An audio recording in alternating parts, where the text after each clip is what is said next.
नमस्कार, ये आकाशवाणी पटना है। अब आप अभिषेक दास से प्रादेशिक समाचार सुनिए। पहले मुख्य समाचार। प्रधानमंत्री नरेंद्र मोदी ने कहा, देश में डेयरी पशुओं का सबसे बड़ा डेटाबेस बन रहा है। वर्ष 2025 तक सभी डेयरी पशुओं का मुंहपका और खुरपका रोग से बचाव के लिए टीकाकरण किया जाएगा। Nalanda dairy conformity assessment scheme CAS mark पाने वाली देश की पहली डेयरी बनी। दूध की गुणवत्ता के मामले में गुजरात के अमूल डेयरी को पीछे छोड़ा।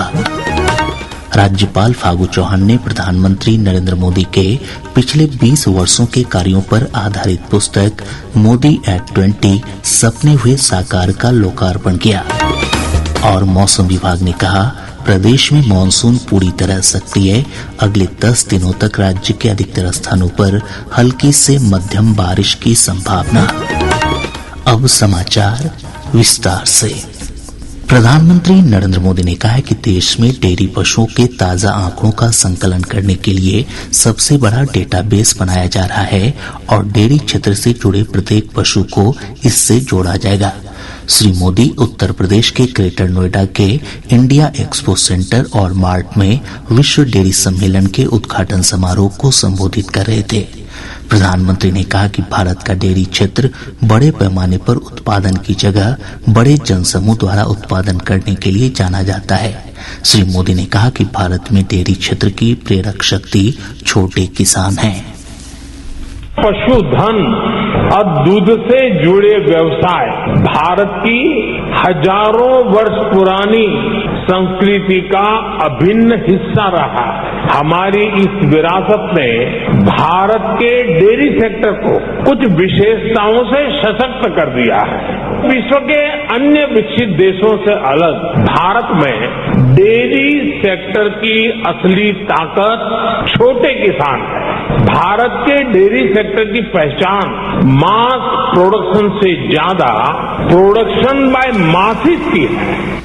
श्री मोदी ने कहा कि 2014 में देश में 14 करोड़ 60 लाख टन दूध का उत्पादन किया गया था, जो अब बढ़कर 21 करोड़ टन हो गया है। ये लगभग 44% की वृद्धि है।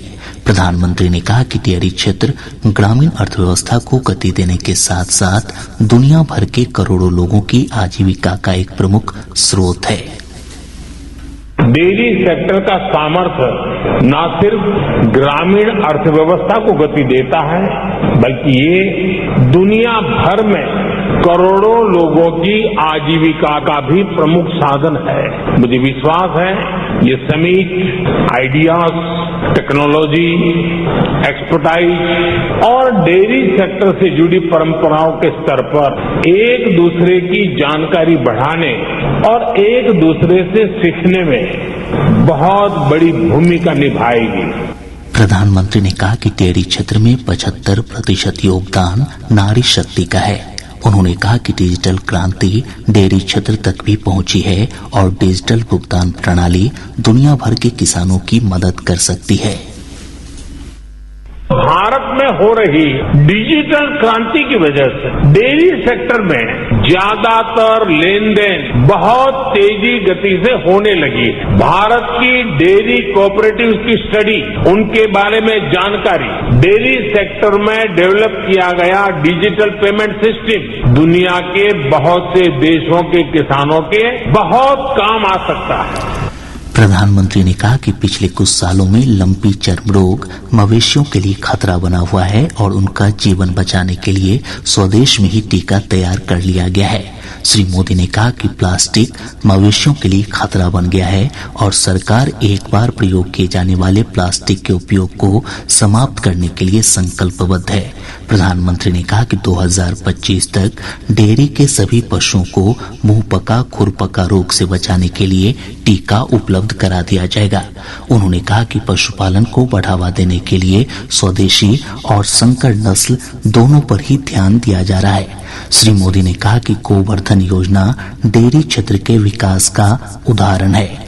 श्री मोदी ने कहा कि भारतीय डेयरी उद्योग सहकारी मॉडल पर आधारित है, जो छोटे और सीमांत डेयरी किसानों को, विशेष रूप से महिलाओं को मजबूत बनाता है। भारत के डेयरी सेक्टर की असली कर्णधार महिलाएं हैं। इतना ही नहीं, भारत के डेयरी कोऑपरेटिव में भी 1/3 से ज्यादा सदस्य महिलाएं ही हैं। आप अंदाजा लगा सकते हैं, भारत में जो डेयरी सेक्टर 8.5 लाख करोड़ रुपए का है, जिसकी वैल्यू धान और गेहूं के कुल प्रोडक्शन से भी ज्यादा है, उसकी ड्राइविंग फोर्स भारत के ग्रामीण क्षेत्र में रहने वाली महिलाएं हैं। 15 सितंबर तक चलने वाले इस सम्मेलन में उद्योगपति, विशेषज्ञ, किसान और नीति निर्माता भाग ले रहे हैं। सम्मेलन का विषय है पोषण और आजीविका के लिए डेयरी। सम्मेलन में 50 देशों के लगभग 15 प्रतिनिधि भाग ले रहे हैं। इस तरह का शिखर सम्मेलन भारत में 1974 में आयोजित किया गया था। एक रिपोर्ट। इस तरह का पिछला सम्मेलन भारत में लगभग आधी सदी पहले 1974 में आयोजित किया गया था। भारतीय डेयरी उद्योग इस मायने में अद्वितीय है कि यह एक सहकारी मॉडल पर आधारित है, जो छोटे और सीमांत डेयरी किसानों, विशेषकर महिलाओं को सशक्त बनाता है। सरकार ने डेयरी क्षेत्र को बढ़ावा देने के लिए कई कदम उठाए हैं और इसके परिणाम स्वरूप पिछले 8 वर्षों में दूध उत्पादन में 44% से अधिक की वृद्धि हुई है। भारत में सालाना करीब 210 मिलियन टन दूध का उत्पादन होता है और इससे 8 करोड़ डेयरी किसान सशक्त हो रहे हैं। इस सम्मेलन से भारतीय डेयरी किसानों को दुनिया की सर्वोत्तम प्रथाओं के बारे में जानकारी हासिल करने में भी मदद मिलेगी। अनुपम मिश्र, आकाशवाणी समाचार, greater Noida. Nalanda dairy conformity assessment scheme CAS mark पाने वाली देश की पहली डेयरी बन गई है। इसने गुणवत्ता के स्तर पर गुजरात के अमूल डेयरी को भी पीछे छोड़ दिया है। कॉम्फेड पटना की प्रबंध निदेशक शिखा श्रीवास्तव ने बताया कि सभी डेयरियों को CAS मार्क लेना जरूरी है। पहले चरण में पटना और नालंदा डेयरी ने आवेदन किया था। उन्होंने कहा कि नालंदा डेयरी CAS मार्क पाने में सफल रही। यह देश की इकलौती और पहली डेयरी है जिसे CAS मार्क मिला है।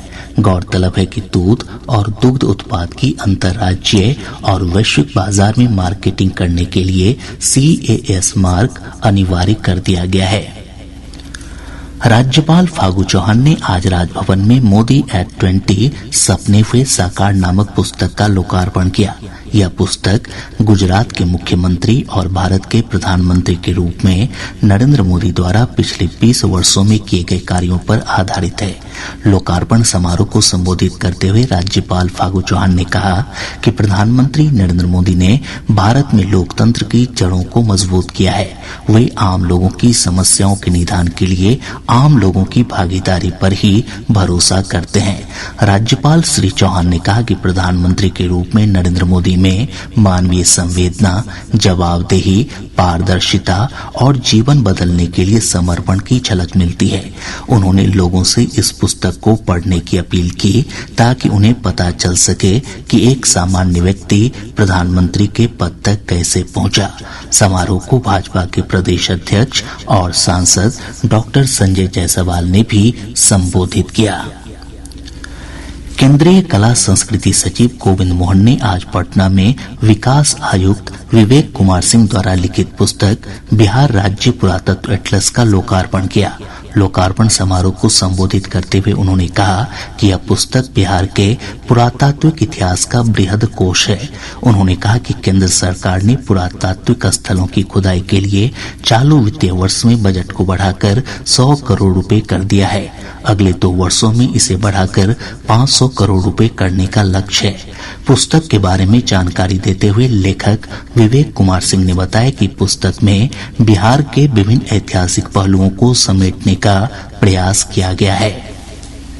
इसमें हम लोग सभी तरह के स्थलों को कवर कर रहे हैं, ये एक पहली विशेषता है। दूसरी विशेषता है कि इसके साथ हम लोग टाइमलाइन के साथ हर एक एरा में, हर एक जो समय है, उस समय में किस किस साइट में क्या क्या गतिविधियां थी उसको मेंशन कर रहे हैं और इसको एटलस के रूप में ला रहे हैं ताकि आप उसकी ज्योग्राफी भी देख सकें। प्रादेशिक समाचार आप आकाशवाणी पटना से सुन रहे हैं। मौसम विभाग ने कहा है कि राज्य में मानसून पूरी तरह सक्रिय है। इसके प्रभाव से अगले 10 दिनों तक राज्य के अधिकतर स्थानों पर हल्की से मध्यम बारिश होने की संभावना है। कुछ स्थानों पर भारी बारिश भी हो सकती है। विभाग ने अपने विशेष बुलेटिन में कहा है कि इस दौरान किसानों को फसलों की सिंचाई के लिए बारिश के अलावा किसी अन्य साधन पर निर्भर नहीं रहना पड़ेगा। इधर मौसम विज्ञान केंद्र पटना से प्राप्त जानकारी के अनुसार पिछले 24 घंटों के दौरान नालंदा जिले के राजगीर में सबसे अधिक 36.8 मिलीमीटर बारिश दर्ज की गई। मौसम वैज्ञानिक अमित सिन्हा ने बताया कि अगले 24 घंटों के दौरान राज्य के विभिन्न हिस्सों में मेघ गर्जन के साथ हल्की से मध्यम बारिश हो सकती है। इस दौरान वज्रपात की भी आशंका है। अगले 24 घंटों में प्रदेश के उत्तर मध्य, उत्तर पूर्व भागों के कुछ स्थानों पर एवं उत्तर पश्चिम और दक्षिण भागों के अनेक स्थानों पर हल्की से मध्यम स्तर की वर्षा होने का पूर्वानुमान है। साथ ही उत्तर पूर्व भागों को छोड़कर राज्य के शेष सभी भागों के 1-2 स्थानों पर आकाशीय बिजली के साथ मेघ गर्जन होने की भी संभावना है। जदयू के प्रदेश प्रवक्ता निखिल मंडल ने अपने पद से इस्तीफा दे दिया है। उन्होंने अपने इस्तीफा पत्र में कहा है कि वे निजी कारणों से पद छोड़ रहे हैं। राजद के पूर्व महासचिव अजीत यादव अपने समर्थकों के साथ आज भाजपा में शामिल हो गए। पार्टी प्रदेश कार्यालय में आयोजित मिलन समारोह में प्रदेश अध्यक्ष डॉक्टर संजय जायसवाल ने उन्हें पार्टी की प्राथमिक सदस्यता दिलवाई।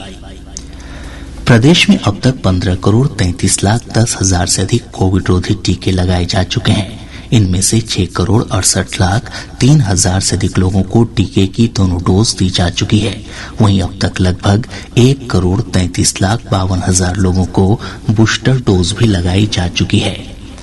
बांका जिले के मोरहरा हॉल्ट के पास रेलवे ट्रैक पार करने के दौरान मोटरसाइकिल सवार एक ही परिवार के 3 लोगों की ट्रेन की चपेट में आने से मौत हो गई। मृतकों में एक महिला और एक बच्ची भी शामिल है। नालंदा जिले के खुदागंज थाना क्षेत्र के इस्लामपुर बाजार में हथियारबंद अपराधियों ने एक बैंक ग्राहक सेवा केंद्र संचालक को गोली मारकर गंभीर रूप से घायल कर दिया और 3 लाख रुपए लूट लिए।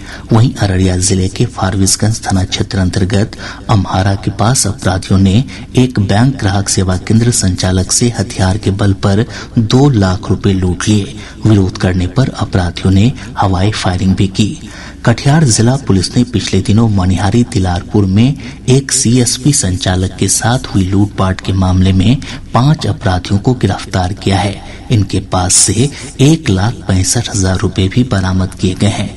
भोजपुर जिले के नवादा थाना क्षेत्र के पश्चिमी कुमटी के पास अपराधियों ने एक युवक की गोली मारकर हत्या कर दी। सीतामढ़ी पुलिस ने हथियार तस्करी गिरोह का खुलासा करते हुए 5 अपराधियों को गिरफ्तार किया है। गिरफ्तार अपराधियों के पास से 5 पिस्तौल, 8 मैगजीन, 5 कारतूस और 5 मोबाइल फोन बरामद किए गए हैं। सुपौल के राजकीय औद्योगिक प्रशिक्षण संस्थान परिसर में 19 सितंबर को प्रधानमंत्री राष्ट्रीय अप्रेंटिस मेले का आयोजन किया जाएगा। कौशल विकास और उद्यमिता मंत्रालय तथा सूक्ष्म, लघु और मध्यम उद्योग मंत्रालय के तत्वावधान में आयोजित इस मेले में देश की कई नामी कंपनियां शामिल होंगी। और अब अंत में मुख्य समाचार एक बार फिर। प्रधानमंत्री नरेंद्र मोदी ने कहा, देश में डेयरी पशुओं का सबसे बड़ा डेटाबेस बन रहा है। वर्ष 2025 तक सभी डेयरी पशुओं का मुंहपका और खुरपका रोग से बचाव के लिए टीकाकरण किया जाएगा। Nalanda dairy conformity assessment scheme CAS mark पाने वाली देश की पहली डेयरी बनी। दूध की गुणवत्ता के मामले में गुजरात के अमूल डेयरी को पीछे छोड़ा। राज्यपाल फागू चौहान ने प्रधानमंत्री नरेंद्र मोदी के पिछले 20 वर्षों के कार्यों पर आधारित पुस्तक मोदी एट 20 सपने हुए साकार का लोकार्पण किया। और मौसम विभाग ने कहा, प्रदेश में मानसून पूरी तरह सक्रिय, अगले 10 दिनों तक राज्य के अधिकतर स्थानों पर हल्की से मध्यम बारिश की संभावना। इसके साथ ही आकाशवाणी पटना से प्रसारित प्रादेशिक समाचार का ये अंक समाप्त हुआ।